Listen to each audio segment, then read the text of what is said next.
श्रीराम समर्थ. सद्गुरू श्री ब्रह्मचैतन्य गोंदवलेकर महाराज यांचे प्रवचन 1 डिसेंबर. देहसुखाची अनासक्ती म्हणजे वैराग्य.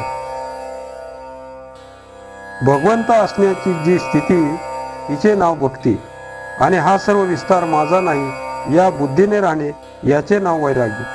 सर्व काही रामाचे आहे असे समजणे म्हणजे सर्वस्व रामास अर्पण करणे होय. परमार्थाच्या आड काय येते?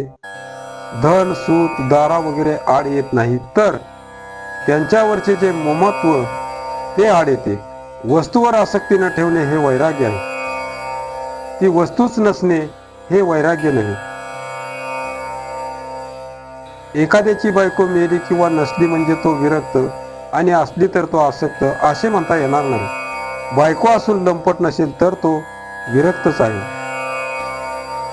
आहे ते परमात्म्याने दिले आहे आणि ते त्याचे आहे असे मानून आनंदाने राहणे हे वैराग्य होय. या भावनेत राहून जो इंद्रियाच्या नादी लागत नाही तो वैरागी.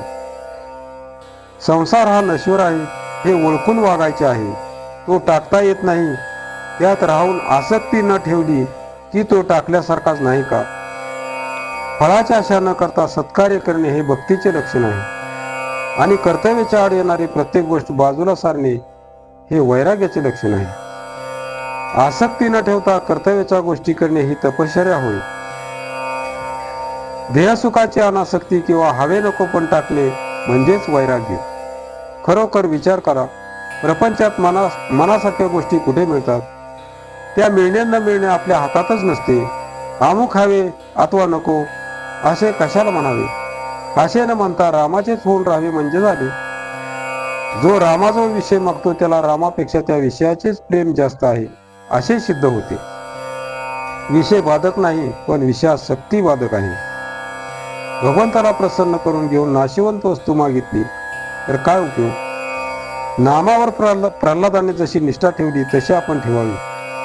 त्याने नाम श्रद्धेने घेतले आणि निर्विषय होण्याकरता घेतले. आपण ते विषयासाठी घेऊ नये.